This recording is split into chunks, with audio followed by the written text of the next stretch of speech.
Have you ever heard of a company that was once the seventh largest in America, celebrated as a beacon of innovation, only to collapse into dust almost overnight, becoming a symbol of corporate greed and deception?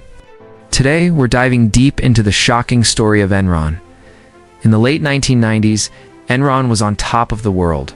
It wasn't just an energy company. It was hailed as a new economy pioneer, revolutionizing industries from natural gas trading to broadband. Fortune magazine named it America's most innovative company for 6 consecutive years. Its stock price soared, and its executives, like Ken Lay and Jeffrey Skilling, were treated like rock stars of the business world. On the surface, Enron was a powerhouse, a testament to the limitless possibilities of the free market. But beneath this glittering facade, a dark and complex web of lies was being woven. The story begins in 1985 with the merger of 2 natural gas pipeline companies, Houston Natural Gas and InterNorth, creating Enron. Ken Lay, the charismatic chairman, had a bold vision. He wanted to transform Enron from a simple pipeline company into a global energy bank, trading energy contracts just like Wall Street traded stocks and bonds.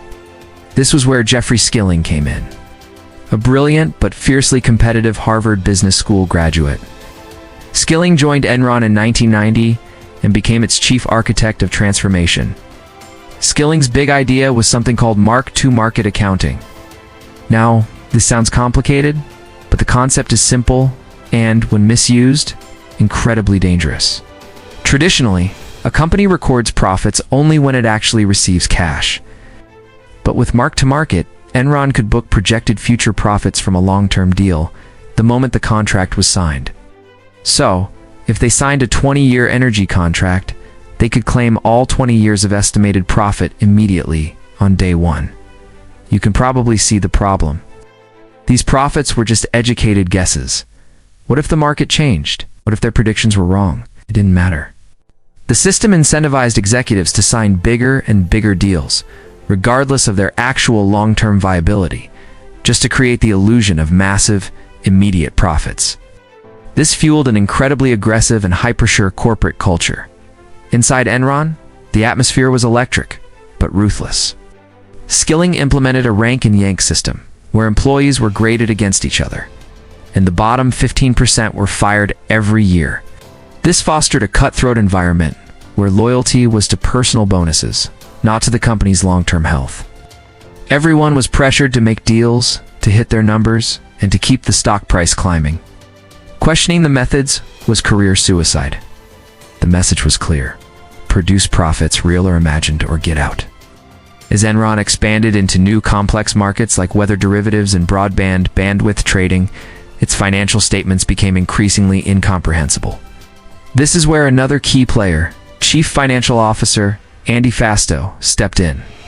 Fastow's genius was in financial engineering. He created a labyrinth of thousands of off-balance sheet entities known as special purpose entities, or SPEs. Here's how they worked. Enron would push its massive debts and underperforming assets into these SPEs. Since these entities weren't technically part of Enron on paper, all that red ink billions of dollars in debt vanished from Enron's main financial reports. It was an accounting magic trick. To the outside world, Enron looked incredibly healthy, with low debt and soaring profits. In reality, it was a house of cards, propped up by financial illusions. Fastow wasn't just hiding debt. He was personally enriching himself, running some of these SPEs and making millions in management fees, a massive conflict of interest. For years, this deception worked. Wall Street analysts loved Enron. Investors poured money into the stock. The company seemed untouchable. But a few people started noticing cracks in the armor. A Fortune magazine reporter, Bethany McLean, famously asked a simple but profound question in a 2001 article: how exactly does Enron make its money? Nobody seemed to have a clear answer. The company's executives were evasive and arrogant when questioned. Internally, the pressure was mounting. Sharon Watkins, a vice president at Enron, discovered the accounting irregularities and wrote an anonymous memo to Ken Lay in August 2001, warning him that the company was a house of cards and could implode in a wave of accounting scandals. Her warnings were ignored. The beginning of the end came swiftly. August 2001, Jeffrey Skilling, the architect of the whole strategy, abruptly resigned, citing personal reasons. His departure sent shockwaves through Wall Street and raised a giant red flag. If things were so great, why was the captain abandoning ship? The stock price, already slipping, began to plummet. In October 2001, the dam finally broke. Enron announced a staggering third-quarter loss of over $600 million and a $1.2 billion reduction in shareholder equity, finally acknowledging the toxic partnerships that Andy Fasto had created. The magic trick was over. The Securities and Exchange Commission, the SEC, launched an investigation. Panic set in. Investors and creditors realized they had been duped. The company that had appeared to have minimal debt was actually drowning in it. The stock price collapsed, falling from a high of over $90 a share to less than $1 in a matter of weeks. On December 2, 2001, Enron filed for Chapter 11 bankruptcy at the time, the largest corporate bankruptcy in U.S. history. The fallout was catastrophic. 20,000 employees lost their jobs. Many had their entire life savings tied up in Enron stock, which was now worthless.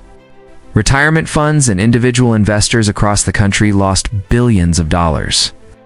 The company's accounting firm, Arthur Andersen, one of the 5 largest in the world, was found guilty of obstruction of justice for shredding Enron-related documents and was effectively destroyed, putting nearly 85,000 people out of work globally. The Enron scandal was more than just the failure of one company. It was a systemic failure. It exposed deep flaws in corporate governance, accounting practices, and the role of Wall Street analysts and credit rating agencies who had cheered Enron on without asking the tough questions. They were all complicit, either through greed, negligence, or a fear of missing out on the next big thing. In the aftermath, the U.S. government responded with sweeping legislation. The Sarbanes-Oxley Act of 2002 was passed to improve corporate accountability and prevent similar scandals. It imposed stricter rules on accounting firms and required top executives to personally certify the accuracy of their company's financial statements, holding them directly responsible for fraud. The key executives faced justice. Ken Lay was found guilty of fraud and conspiracy but died of a heart attack before he could be sentenced. Jeffrey Skilling was sentenced to 24 years in prison, though his sentence was later reduced and he was released in 2019. Andy Fasto, the CFO who engineered the schemes, pleaded guilty and served more than 5 years in prison, cooperating with prosecutors against his former bosses. The story of Enron serves as a powerful cautionary tale. It shows how a culture of arrogance and a relentless pursuit of profit at any cost can lead to catastrophic failure. It highlights the importance of transparency, ethics, and independent oversight in the corporate world. Enron wasn't just a few bad apples. It was a rotten orchard where systemic pressures encouraged and rewarded deception. It reminds us, all as investors, employees, and citizens, to always ask that simple, powerful question: how exactly do you make your money? Because sometimes, the most impressive-looking empires are built on nothing but lies.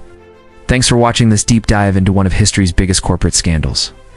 If you found this story fascinating, make sure to like this video and subscribe to the channel for more content just like this. Let me know in the comments what other major events you'd like to see covered. See you in the next one.